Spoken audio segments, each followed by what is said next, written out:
Assalamualaikum warahmatullahi wabarakatuh. Innal hamdalillah nahmaduhu wa nasta'inuhu wa nastahdihi wa nastaghfiruh wa na'udzu billahi min shururi anfusina wa sayyiati a'malina.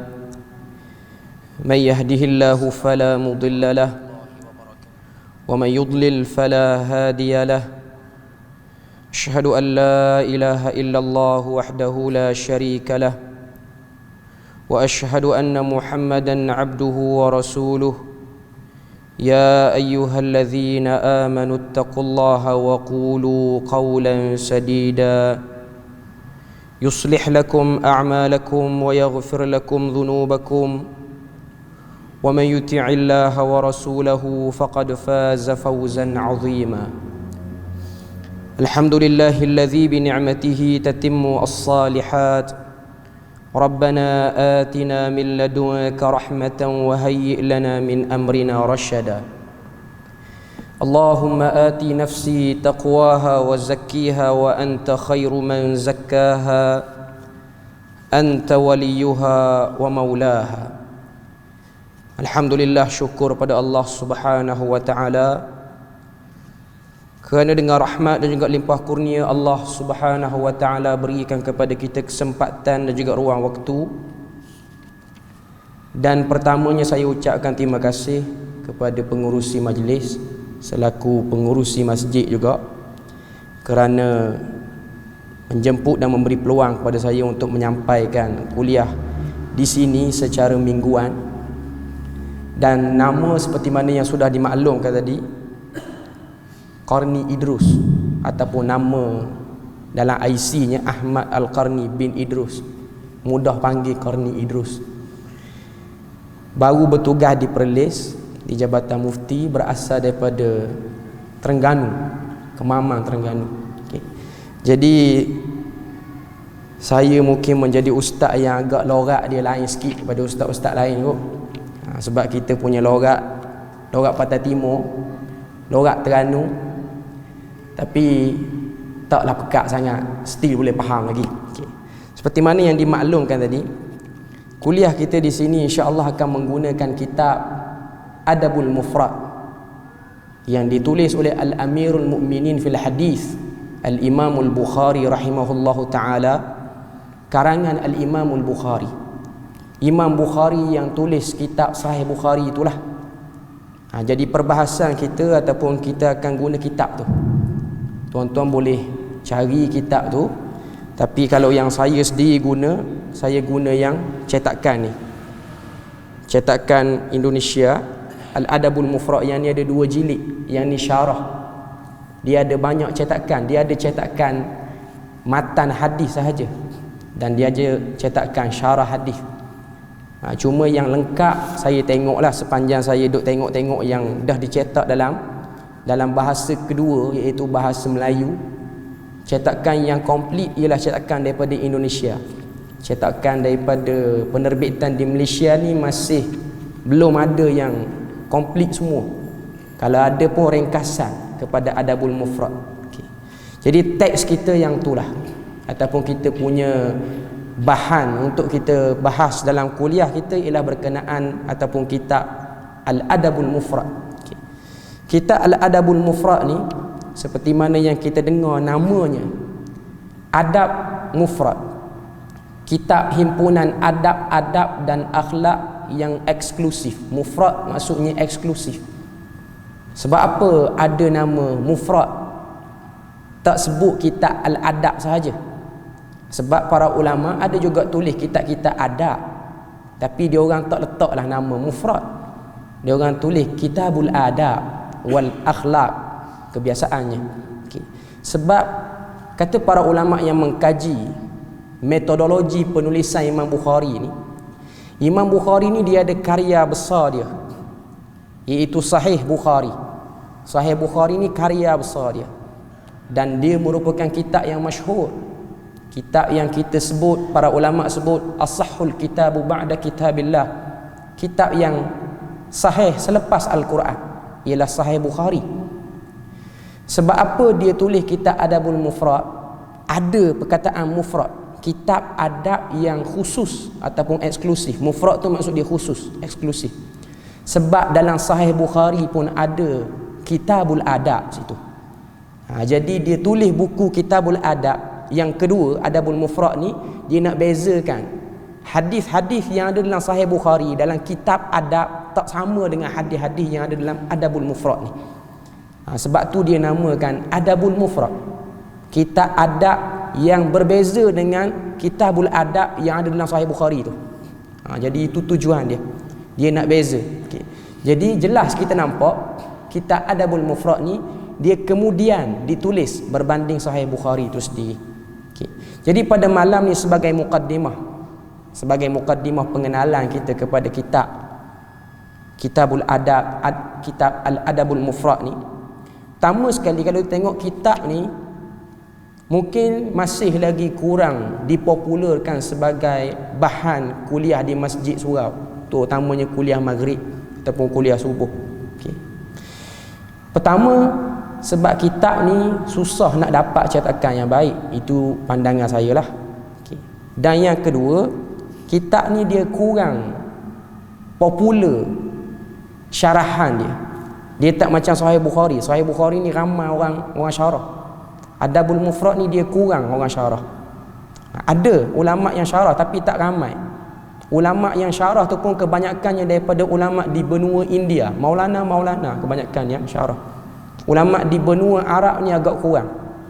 Jadi kitab syarah Sahih Bukhari ni kalau yang diterjemah dalam bahasa Indonesia yang saya guna ni pun syarahan daripada seorang ulama India, Dr. Muhammad Luqman, yang nama asal kitab ni Rasyasul Barad fi Adabil Mufrad, syarah kepada Adabil Mufrad. Okay.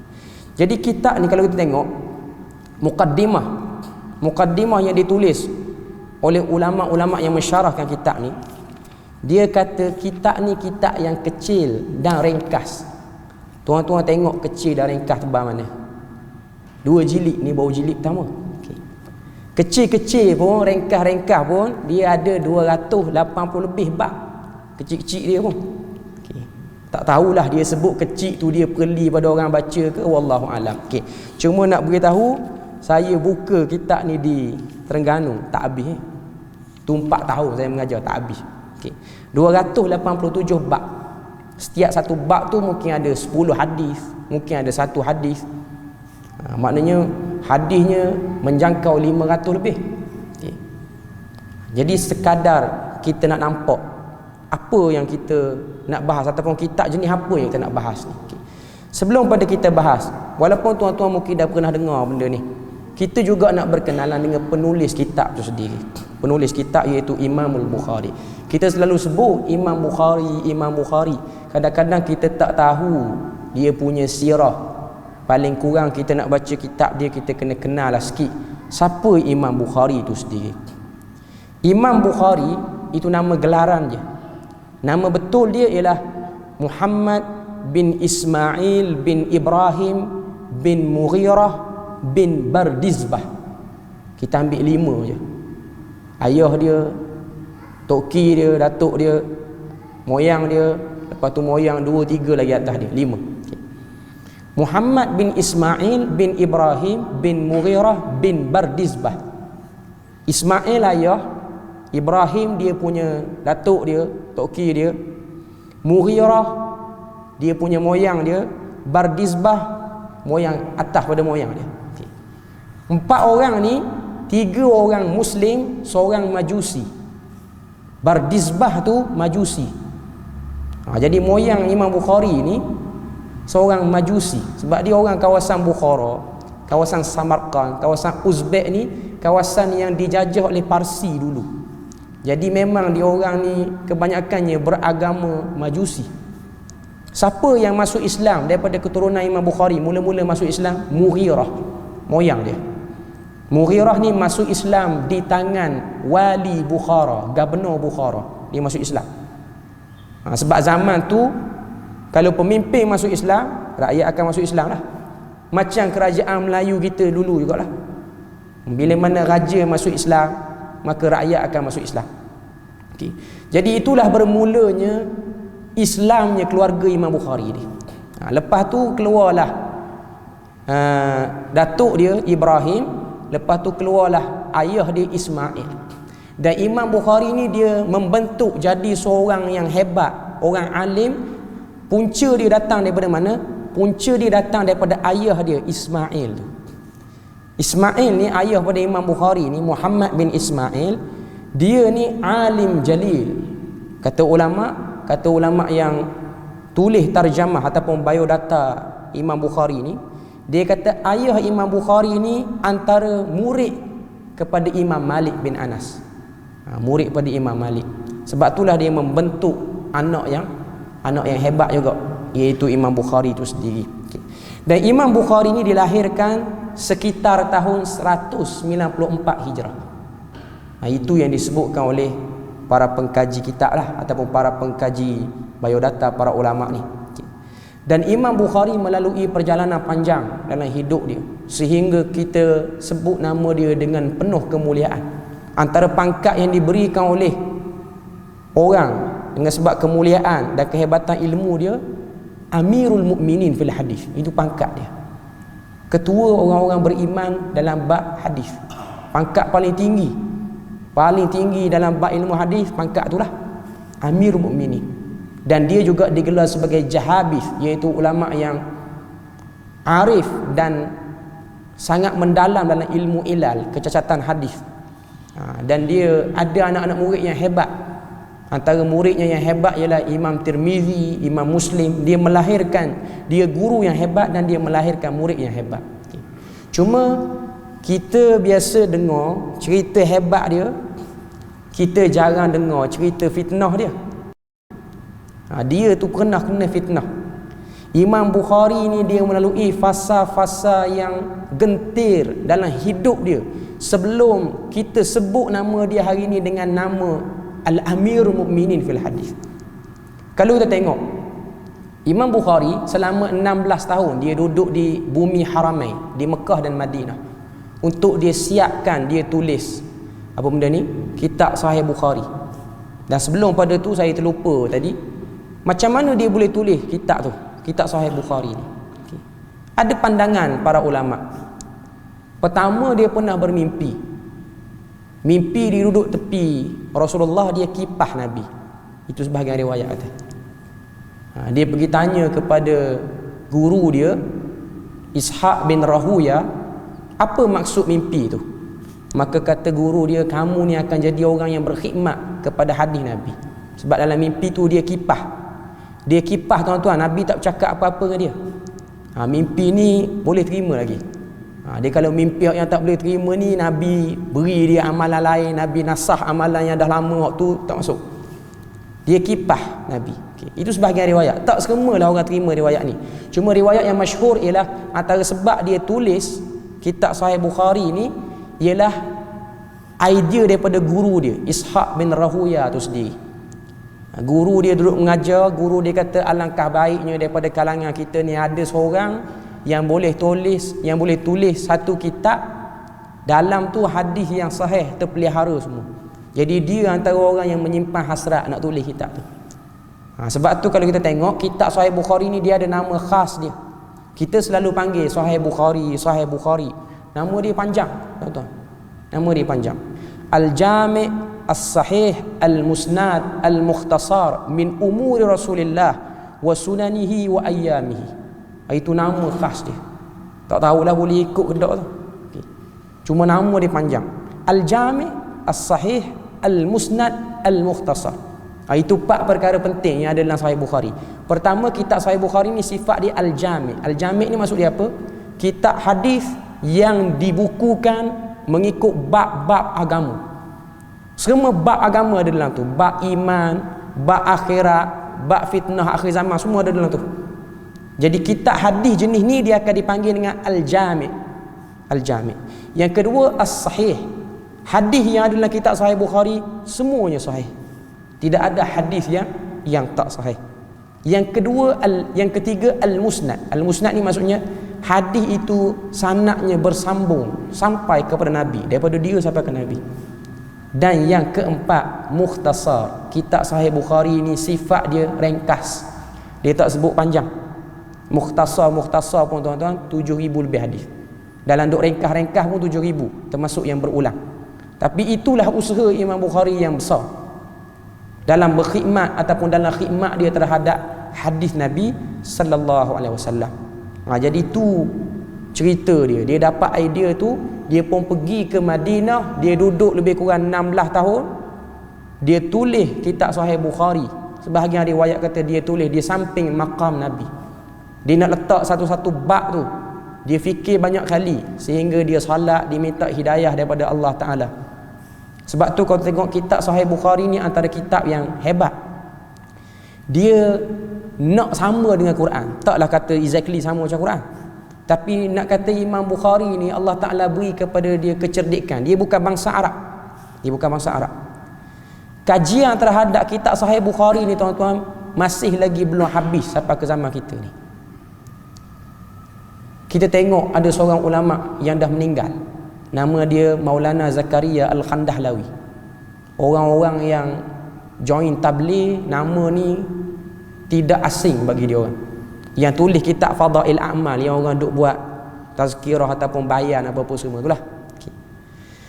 Maulana Zakaria Al-Khandahlawi ni dia pernah tulis satu kitab nama dia Al-Abwab wat Tarajim. Kitab tu bab-bab dan terjemah.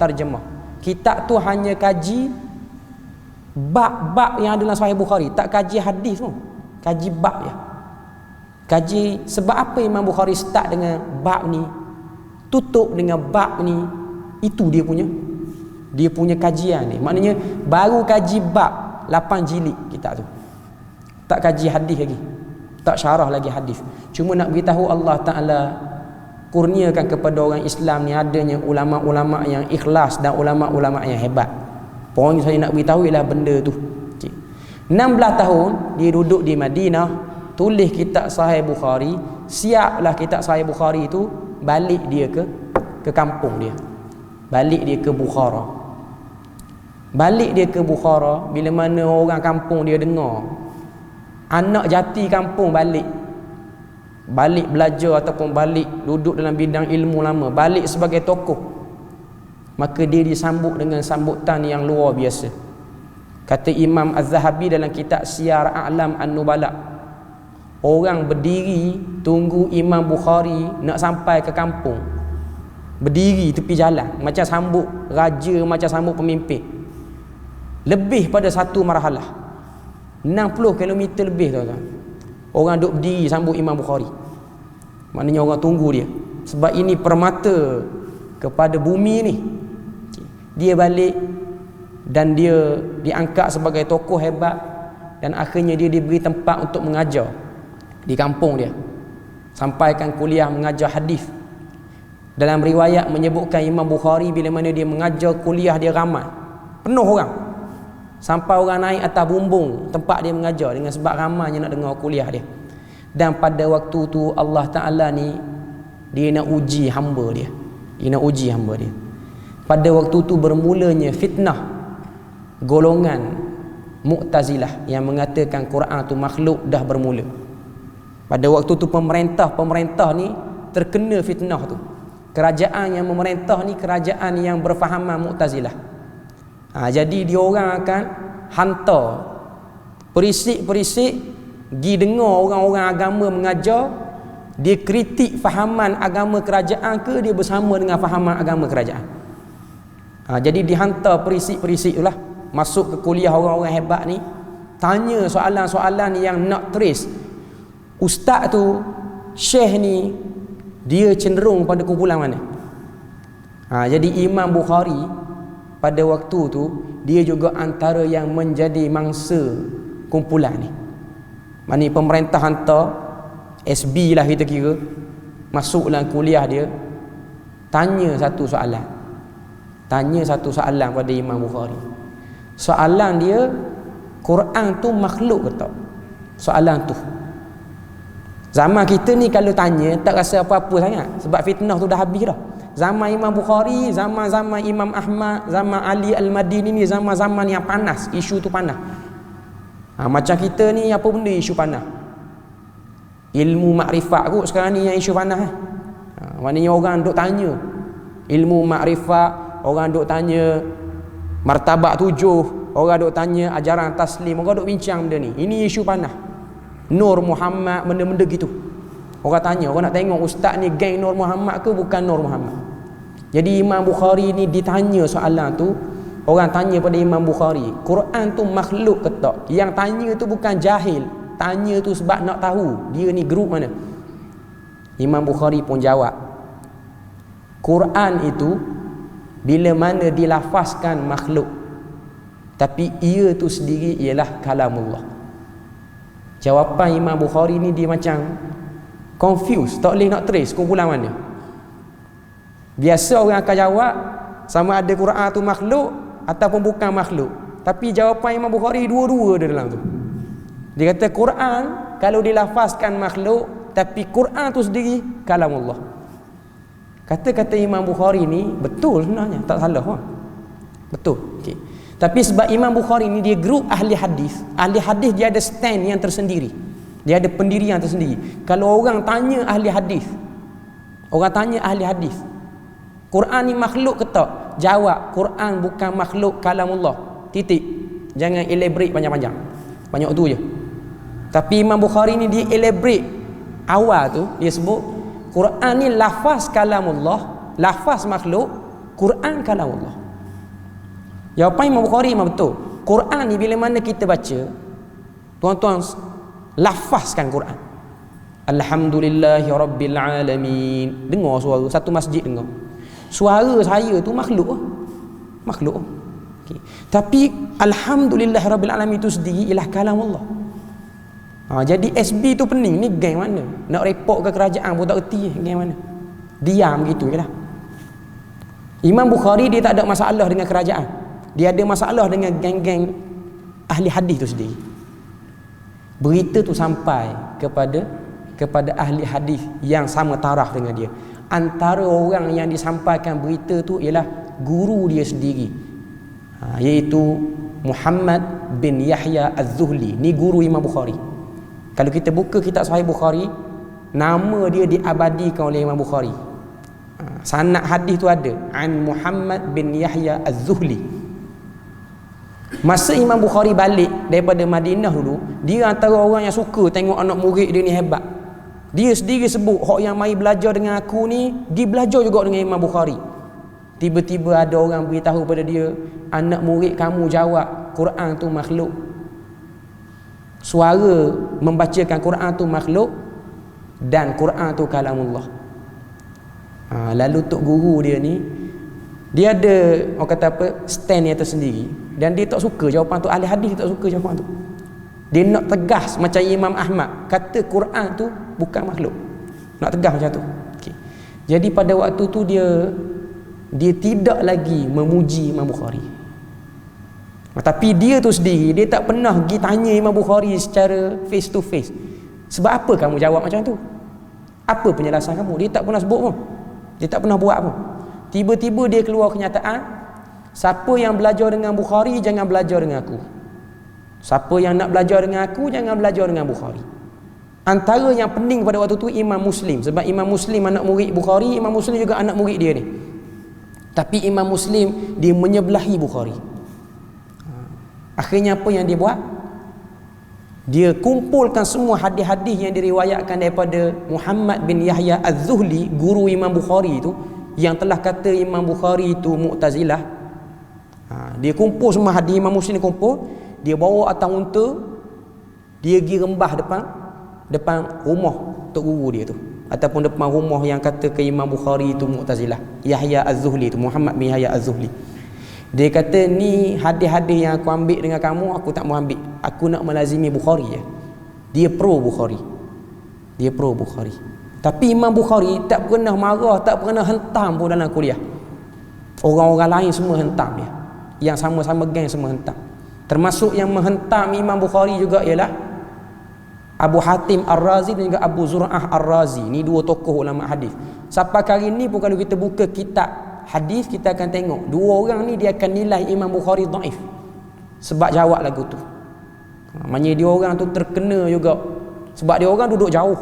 Dia orang tak duduk di Bukhara, dia orang duduk kawasan dekat dengan Afrika apa semua. Jadi berita tu sampai. Jadi dia kata orang jawab macam ni dia Mu'tazilah. Kita tak cakap banyaklah. Itu kata dia Mu'tazilah. Tapi Imam Bukhari ni dia sifat dia lembut. Sifat dia sangat lembut. Dia tak menjawab. Dia tak macam anak murid dia Imam Muslim. Imam Muslim ni dia macam orang muda, dia defensif sikit, dia melawan. Sebab tu kalau kita buka kitab Sahih Muslim, tak ada satu hadis riwayat daripada Muhammad bin Yahya Az-Zuhli, sebab dia marah dah ke kawan tu. Tapi Imam Bukhari sendiri masih lagi meriwayatkan hadis tu. Orang tanya pada Imam Bukhari, kamu tak marah kepada tok guru kamu yang kata kamu Mu'tazilah?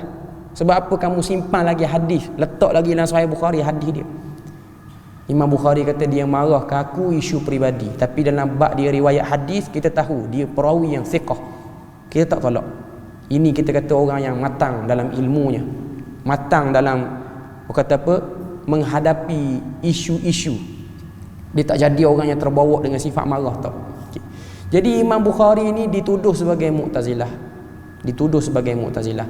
Dan akhirnya dia tak dapat kelulusan mengajar di kampung dia, tak boleh. Kena tarik tauliah, mudah ceritanya kena tarik tauliah. Dan akhirnya dia nak pergi ke Samarkand, nak pergi ke satu tempat nama dia Samarkand. Belum lagi dia sampai di Samarkand, orang Samarkand dah berbalah. Ada satu kumpulan pro Bukhari, ada satu kumpulan yang tak suka Bukhari. Berbalah sampai perang, sampai ada yang mati. Jadi Imam Bukhari pun pilih tak mahu pergi Samarkand, sebab takut kalau pergi Samarkand berlaku pentumpahan darah yang lebih teruk lagi. Dan pada waktu tu banyak isu lah. Dia pun ada isu dengan Gubernur Bukhara. Kebetulan Gubernur Bukhara tu pula adik-beradik dengan tok guru dia, Khalid bin Yahya Az-Zuhli, abang kepada Muhammad bin Yahya Az-Zuhli, tok guru dia. Pada waktu tu Imam Bukhari dia nak mengajar, dia kena pergi minta surat dengan Gubernur nak mengajar. Macam kita hari ni nak mengajar kena ada tauliah. Okay. Jadi Gubernur tu kata aku tak akan beri kamu tauliah, sebab kamu ni ada khabar angin yang kurang baik. Sebahagian riwayat kata dia beritahu, Imam Bukhari ni kata pada Gubernur tu, kalau tak boleh mengajar tak apa, tapi tolong tulis surat saya tidak dibenarkan mengajar di negeri ni. Tolong tulis surat. Gubernur tu tanya, nak buat apa surat ni? Surat ni akan jadi hujah saya di hadapan Allah Ta'ala. Kalau Allah Ta'ala tanya sebab apa tak mengajar di negeri sendiri, saya boleh tunjuk surat ni. Saya nak mengajar, orang negeri tak bagi. Jadi itu yang berlaku pada Imam Bukhari. Berapa tahun? Lebih pada 10-11 tahun dia kena hidup dalam buangan. Diduduk rumah kawan dia. Dan akhirnya pada tahun 256 Hijrah, ni tahun dia wafat, dia duduk rumah kawan dia. Saya tak ingat nama kawan dia ni. Dia nak hijrah ke tempat lain. Dia nak hijrah, dia cari kenderaan. Bila mana dia pegang tali kuda ataupun tali unta tu, dia rebah dan akhirnya dia meninggal dunia pada 1 Syawal 256, hari raya pertama meninggal. 1 Syawal 256 Hijrah. Dan akhirnya Imam Bukhari dan karyanya orang tak ambil peduli sangat, sehinggalah berlakunya kebangkitan ilmu hadis di benua India ratus tahun lepas tu pula. Karya Imam Bukhari mulai dicari balik. Dan akhirnya orang-orang pun nampak Sahih Bukhari tu hebat. Dan akhirnya datang ulama kurun ke-7, ke-8 yang mensyarahkan kitab Sahih Bukhari. Antara yang terkenal ialah Imam Ibnu Hajar Al-Asqalani. Dia syarahkan kitab Sahih Bukhari yang bertajuk Fathul Bari. Fathul Bari syarah Sahih Bukhari yang dia buat selama 40 tahun. 40 tahun tuan-tuan. Dan ramai lagi lah ulama lain, antaranya Ibn Rajab Hambali pun ada tulis tapi tak sempurna. Cuma nak beritahu pada kita, lepas pada tu nama Imam Bukhari naik balik. Pada waktu itulah orang gelar Imam Bukhari Amirul Mukminin fil hadis. Zaman dia hidup orang tak beri pun pangkat. Cuma saya nak beritahu, setiap orang yang nak menyampaikan kebenaran, dia pasti akan diuji. Dia tidak akan ada jalan dia bawa kebenaran tu flow dia selamat, okey, tak kena apa-apa, tak pernah kena halang, tak pernah kena halau keluar, tak ada. Dia mesti akan ada cara tu. Baik mana pun orang tu, dia mesti kena. Jadi kalau kita tengok dalam sirah Imam Bukhari ni, kita boleh nampak Imam Bukhari ni orang yang sangat lembut. Kalau tuan-tuan tengok kitab Adabul Mufrad yang dia tulis ni, tuan-tuan akan nampak kepribadian dia tu sendiri macam mana. Orang yang sangat-sangat lembut, orang yang sangat berakhlak, hatta kepada orang yang tak suka pada dia, dia sangat berakhlak. Cara dia susun kitab Adabul Mufrad pun kita boleh tengok dah macam mana dia susun. Adab-adab, akhlak-akhlak, dia tulis benda tu nak tunjukkan bahawasanya seorang yang berilmu ialah orang yang paling berakhlak. Orang yang banyak ilmu ialah orang yang berakhlak. Tapi kalau orang tu dia rasa dia banyak ilmu tapi dia tak ada akhlak, dia bukan orang yang berilmu, dia orang yang bermaklumat saja.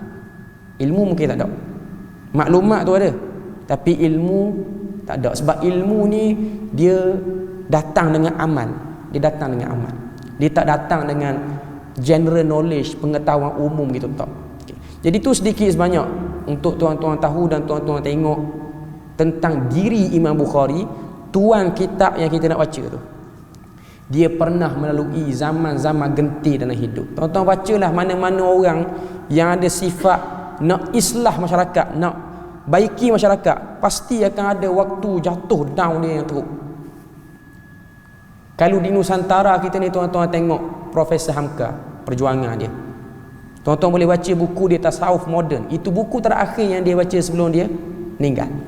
Tasawuf Moden tu dekat-dekat dia nak mati, dia minta pada anak dia, bawa buku tu aku nak baca, nak mengenang balik saat aku dipenjarakan oleh kerajaan. Tuan-tuan tengok apa yang berlaku pada Profesor Hamka. Zaman dia duduk dalam penjara tu, dia dipukul, dia diterajang muka dia, sehingga dia pernah rasa nak bunuh diri. Tuan-tuan boleh bayang, seorang ulama dia pernah rasa nak bunuh diri sebab rasa stres, orang tak suka. Sebab Hamka ni dituduh sebagai perisik Malaysia pada waktu tu. Sebab dia antara orang yang tak setuju dengan idea Soekarno yang pada waktu tu nak buat konfrontasi Malaysia dan Indonesia. Jadi dia ni berulang alik antara negeri-negeri tanah Melayu, terutamanya negeri-negeri Selak ni dia dapat masuk. Jadi dia banyak backup kefahaman ataupun budaya orang Malaysia, orang Melayu di tanah Melayu ni. Maknanya itu semua propaganda belaka semua. Dan akhirnya dia dihentam sehingga teruklah. Tapi hari ni orang angkat dia, tuan-tuan. Orang angkat dia. Saya sendiri secara peribadi pernah sampai. Saya pernah kuliah di madrasah dia di Maninjau. Saya pun tak tahu macam mana orang sana boleh kontak kita. Kuliah ni cakap Terengganu 100%. Siapa sana nak ubah slang cakap Indonesia balik. Okay. Cuma dia orang panggil lah. Kuliah pun bukan kuliah yang tajuk berat-berat sangat. Cuma saya pernah sampai, kita tengok tempat dia dan juga perjuangan dia.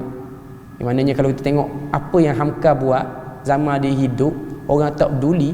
Tapi lepas pada dia meninggal, pengamalan benda-benda yang dia perjuangkan, kuatnya keterikatan masyarakat Minang dengan adat, sehingga kadang-kadang adat lebih pada syariat dikritik. Zaman tu orang tak setuju. Zaman sekarang ni orang boleh terima di sana. Boleh terima. Selepas dia dah mati lama dah. Tempat-tempat kelahiran dia orang angkat balik, orang masyhurkan apa semua. Cuma kita nak beritahu, setiap orang dia ada saat jatuh dia. Waktu itulah Tuhan nak beri pahala banyak. Tuhan nak beri pahala banyak. Sebab tu kalau tuan-tuan ada anak nak suruh belajar agama, tuan-tuan kena beritahu benda ni biar jelas. Orang yang belajar agama dan nak suruh dia buat kerja agama, dia akan sampai waktu dia akan dihentam. Dia pasti kena. Pada waktu itulah kita diuji. Sebab tu kalau kita baca, Nabi sendiri pun akan diuji dengan macam tu. Kita baca surah Kahfi, ada satu ayat dalam surah Kahfi Allah Ta'ala sebut, fala'allaka bakhi'un nafsaka ala atharihim illam yu'minu bihadzal hadithi asafa. Hampir-hampir kamu wahai Muhammad ingin memotong kepala kamu sampai habis kerana sakit dan pedihnya melihat umat tidak mahu ikut apa yang kamu ajarkan. Perkataan bakhi'un surah Kahfi tu, fala'allaka bakhi'un. Bakhi'un tu maksud dia potong kepala, bukan potong urat je, potong sampai habis. Maksudnya Nabi ni pernah terlintas nak buat macam tu sebab stres, mengajar orang tak layan. Dia bukan orang balik tu tam. Mengajar, orang tak suka kita, orang balik okey. Nabi mengajar, orang yang tak suka Nabi, dia duduk belakang, dia propakan Nabi. Ambil guni, tutup kepala. Kalau tak suka, baliklah, jangan duduk dalam masjid. Okay. Ataupun jangan duduk dalam kuliah tu. Dia saja nak sakitkan hati Nabi. Dia duduk belakang, ambil kapas, letak dalam telinga. Sebahagian riwayat kata, di kawasan sekitar Masjidil Haram tu, Nabi masuk je pagi-pagi, akan ada orang bagi kapas cuma. Nak suruh sumbat dalam telinga. Saja nak suruh sakit hati Nabi. Itu perjuangan. Itu perjuangan tuan-tuan. Okay. Tapi itulah yang harus dibayar. Nabi sendiri orang yang merasai benda tu, maka orang-orang mana pun yang nak buat kerja ni, dia pasti akan bertemu dengan cara seperti itu juga. Dia pasti akan rasa dengan cara seperti itu juga. Okay. Jadi itu sedikit sebanyak kita punya mukaddimah untuk Imam Bukhari dan perjuangan dia. Jadi tuan-tuan kena tahulah, kitab yang kita baca ni ialah kitab yang orang yang pernah tumpah darah kerana nak tengok orang beramal dengan ilmu yang sahih. Dia bukan setakat kena halau, bahkan dia kena tekanan yang teruk. Tapi dia sendiri cuba ekspresikan, cuba tunjukkan macam mana kena tekan pun kita tetap kena ada akhlak melalui kitab dia ni lah. Okay. Jadi malam ni saya tak mau baca banyak hadis sangat. Saya hanya lebih nak memperkenalkan kitab ni saja. Okay.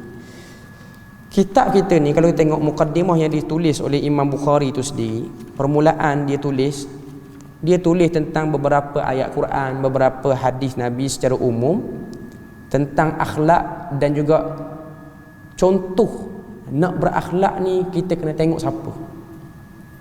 Dia buat mukaddimah kitab ni, dia sebut permulaan mukaddimah, dia bawa satu ayat yang mungkin kita pernah dengar, surah Al-Maidah ayat 3. Al-yawma akmaltu lakum dinakum wa atmamtu alaikum ni'mati wa raditukumul Islam dina. Pada hari ini telah aku sempurnakan agamamu dan telah kucukupkan untukmu nikmatku dan telah kuredai Islam menjadi agama bagimu. Ayat ni ayat penegasan. Apa yang Nabi bawa komplit, tak ada tambah, tak ada kurang. Jelas ayat tu sebut akmaltu. Allah Ta'ala kata disempurnakan, perkataan kamil. Maksudnya satu benda yang telah cukup, tidak boleh ditambah, tidak boleh dikurangi lagi. Itu prinsip dasar agama kita. Okay. Kemudian Imam Bukhari dia bawa juga beberapa ayat yang menunjukkan Allah Ta'ala puji siapa pemilik akhlak paling baik, iaitu Nabi sendiri. Surah Al-Qalam, Allah Ta'ala sebut wa innaka la'ala khuluqin azim. Sesungguhnya kamu wahai Muhammad berada di atas akhlak yang sangat-sangat agung. Akhlak sangat agung. Jadi Imam Bukhari nak beritahu kepada kita, contoh paling terbaik dalam bab akhlak ialah Nabi. Kita ikut Nabi, itu benda yang baik dan Allah Ta'ala akan beri pahala. Dan dia juga sebut pada kita beberapa adab yang kita kena tahu. Secara kesimpulannya dia sebut ada 3. Kita ni kena ada adab dengan siapa? 3 golongan. Yang pertama adab dengan Allah Subhanahu Wa Ta'ala. Kok ni paling tinggi sekali. Kita kena jadi orang yang beradab dengan Allah Subhanahu Wa Ta'ala, iaitu tidak bersikap kurang ajar terhadap ayat-ayatnya. Orang mari dekat kita, orang baca pada kita ayat Quran, orang bentang kepada kita hujah pada Quran.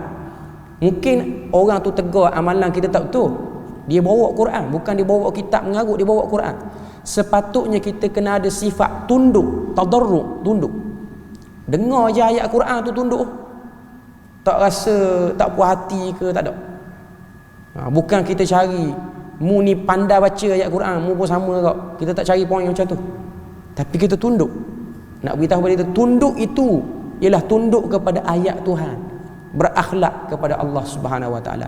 Yang kedua disebutkan akhlak sini ialah akhlak pada Rasulullah. Tuhan punya akhlak tu sendiri. Kita kena berakhlak dengan Nabi. Dan antara benda penting juga yang disebut oleh Imam Bukhari, dia sebut tidak menduakan Nabi dalam mencontohi kepribadiannya. Maknanya bila mana kita tengok Nabi buat macam ni, tiba-tiba ada orang dia keluarkan satu perkataan, dia kata tapi ada orang lain buat macam ni. Tak samalah macam Nabi buat tu. Tapi orang tu pun baik juga. Tak boleh. Dia tak boleh. Bila mana orang tu dah sebut Nabi buat macam ni, baik tara mana pun yang kedua tu tak akan boleh lawan Nabi. Ini benda yang pernah berlaku pada seorang sahabat nama dia Abdullah bin Abbas. Abdullah bin Abbas satu hari dia ditangi oleh seorang tabi'in. Tabi'in bernama Urwah bin Zubair, anak kepada Zubair bin Awam, sahabat Nabi juga. Tapi dia tabi'in. Dia lahir Nabi dah meninggal dah. Jadi dia jadi tabi'in lah walaupun dia anak sahabat. Okay. Urwah bin Zubair ni dia ada satu masalah. Masalah dia apa benda? Dia nak tahu Nabi ni buat haji yang macam mana? Nabi buat haji yang sunnah ni haji tamattu' ke haji ifrad? Dia nak tahu yang tu. Sebelum daripada tu dia pergi tanya dah pada sahabat lain. Antara sahabat yang dia pergi tanya ialah Abu Bakar dan Umar. Yang dia pergi tanya. Okay. Dia tanya Abu Bakar. Abu Bakar kata Nabi bila mana menunaikan haji, Nabi buat cara ifrad. Ifrad ni yang paling letih ya tuan-tuan. Paling lama pakai ihram berbanding yang lain-lain. Tanya Umar pun macam tu juga. Okay. Tiba-tiba ada 2-3 orang kata, aku pernah duduk dalam kuliah Abdullah bin Abbas. Dia kata antara contoh haji yang Nabi buat juga ialah tamattu'. Lain sikit pada orang lain. Jadi dia ni nak pergi peresah, nak pergi sahkan kepada Abdullah bin Abbas. Dan kita kena tahu, Umar dengan Abu Bakar ni dia senior, sahabat senior. Dan dia lebih berumur. Abdullah bin Abbas ni dia muda. Usia 20-an baru. Tapi hebatlah juga. Dia pergi tanya kepada Abdullah bin Abbas. Urwah bin Zubair ni lepas tanya 2 orang tadi, dia tanya Abdullah bin Abbas. Dia tanya Abdullah bin Abbas. Dia kata Nabi kalau buat haji apa Nabi buat? Kata Abdullah bin Abbas, Nabi buat dengan ifrad dan Nabi juga buat dengan tamattu'. 2. Lalu Abdullah bin Abbas kata, kalau kamu tak percaya dengan jawapan aku, kamu pergi tanya mak kamu. Azan dulu kan. Bila luar pada azan dulu.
Okey, kita sambung balik tuan-tuan.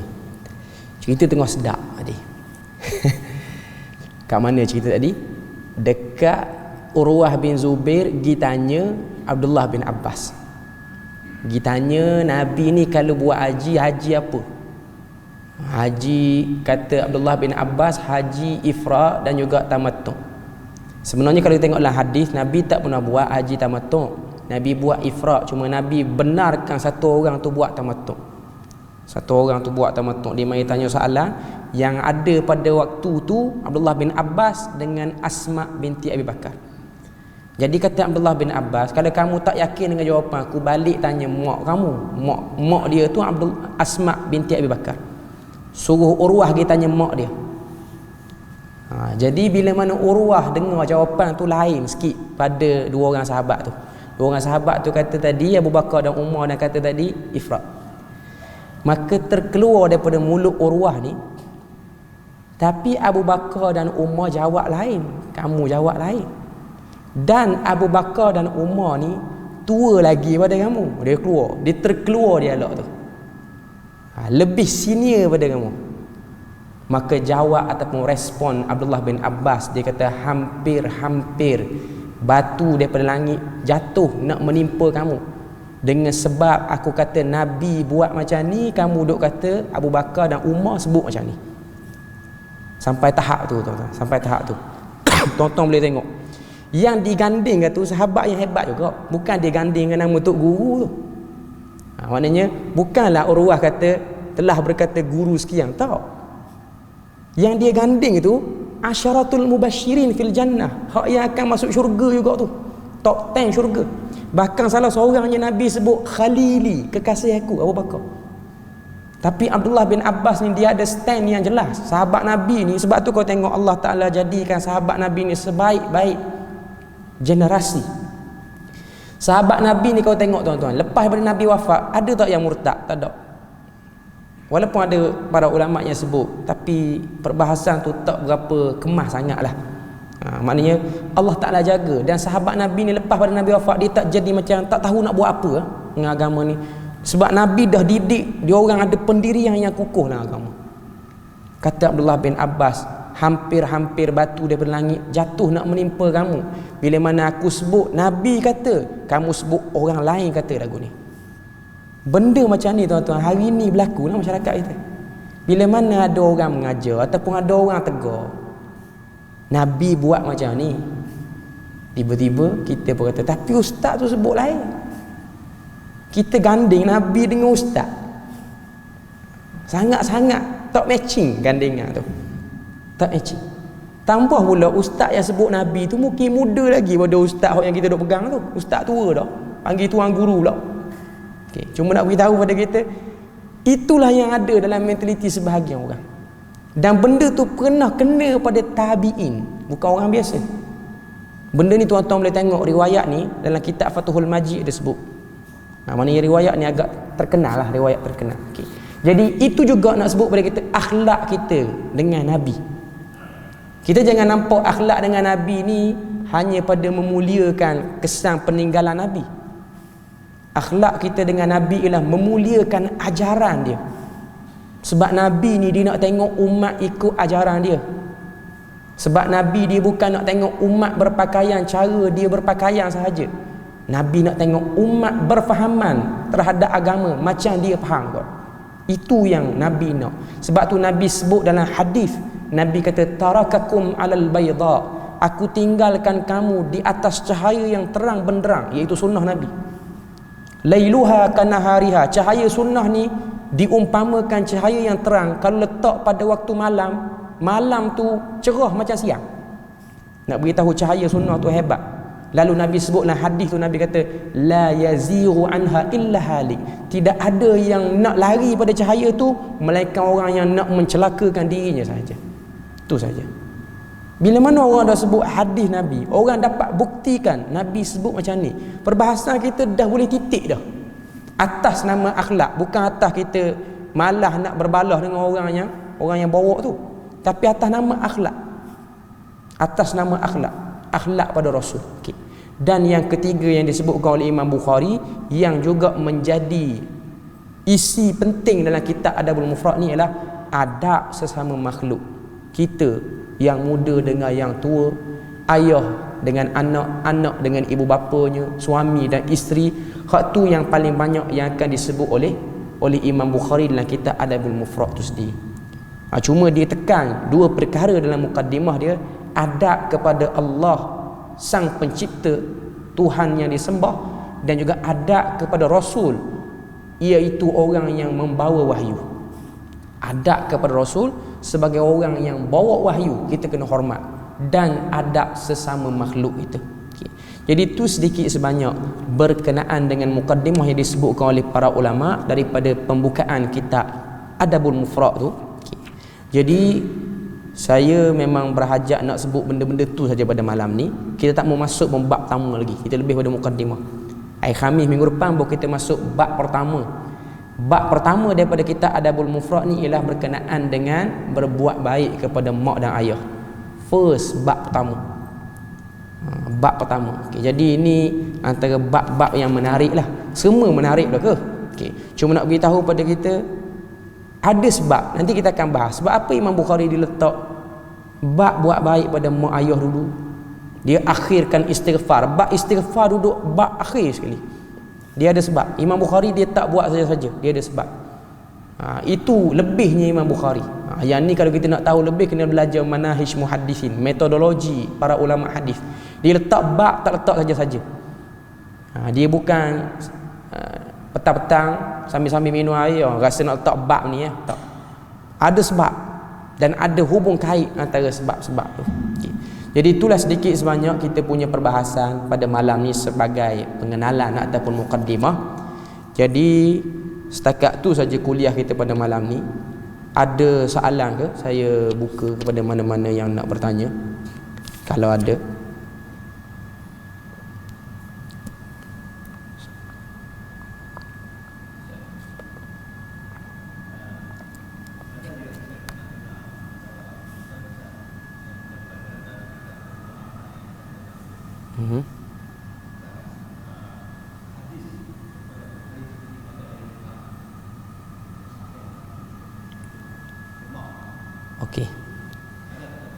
Okey, dalam kitab kita ni, dalam Fadailul A'mal, kitab Fadailul A'mal. Maknanya soalan yang tanya tu ialah tentang hadis-hadis dalam kitab Fadailul A'mal. Kitab Fadailul A'mal ditulis oleh Maulana Zakaria Al-Khandahlawi. Kitab tu tuan-tuan, kitab tu masyhur. Dia ada metodologi tersendiri sebab Maulana Zakaria Al-Khandahlawi tu dia juga ulama hadis yang hebat di India. Dia juga ulama hadis yang hebat. Antara orang Melayu kita yang sempat dengan dia ni Maulana Asri pada Kelantan. Tu pun saya dengar cerita dia sempat pun dia kecil lagi. Umur 10 tahun. Orang Melayu pertama sampai di India pada waktu tu. Tak sempat belajar banyak lah. Maulana Zakaria Khandahlawi ditulis kitab Fadailul A'mal. Kitab tu jadi teks oleh kumpulan jamaah tabligh di Malaysia, di Nusantara. Di negara Arab dia tak baca yang tu, dia baca Riyadhus Salihin. Itu yang saya tengok di mata kepala saya sendirilah di Jordan apa semua.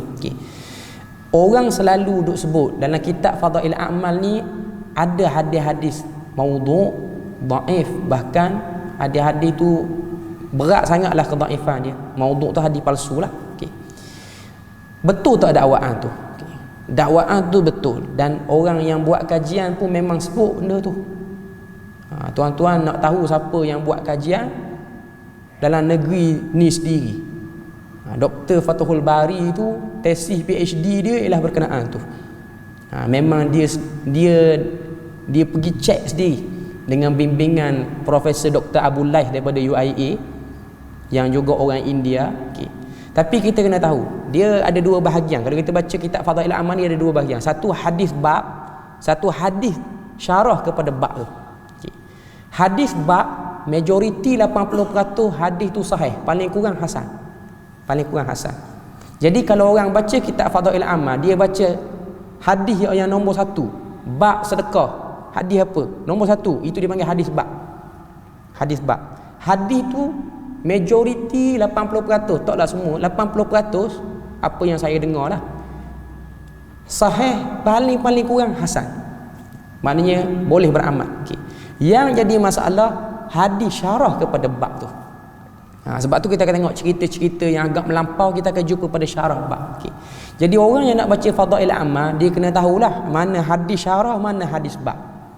Bila mana baca fadail amal, hadis syarah tu berhati-hati. Saya tak kata jangan baca. Baca, kitab tu ada manfaat dia juga. Okay. Cuma nak beritahu, kena ada ilmu sikit nak baca kitab tu. Iaitu kitab tu dia ada hadis-hadis palsu. Dia begini tuan-tuan, para ulama dia buat kaedah. Kitab Fadail Amal ni dia lebih kepada unsur tasawuf, tazkiyatun nafs. Kitab tasawuf ni tuan-tuan, tidak ada yang tak selamat daripada hadis palsu. Mesti akan ada. Mesti akan ada. Hatta kitab Ihya Ulumuddin pun ada. Kalau tuan-tuan tengok, kitab Ihya ni kitab yang hebat, bagus. Antara ulama yang cuba nak buang hadis palsu tu, yang cuba nak ringkaskan balik, ialah Ibnu Jauzi. Dia tulis kitab nama dia Minhajul Qasidin. Minhajul Qasidin tu ringkasan kepada Ihya Ulumuddin. Terlepas juga 1-2 hadis palsu dalam tu, dalam usaha nak jaga. Jadi saya tanya banyak pada guru-guru kita, sama ada zaman kita belajar dulu, kitab-kitab tasawuf ni dia tak akan boleh lari daripada hadis palsu ataupun hadis dhaif. Dia mesti akan ada. Jadi nak baca kitab hadis orientasi tasawuf ni kena hati-hati sikit lah. Tuan-tuan kena rujuk. Nak buat jadikan silibus boleh, tapi kena buat study sikit. Supaya kita baca hadis tu, kita sebut hadis ni palsu. Syarat nak baca hadis palsu ni kena sebut kepalsuan dia.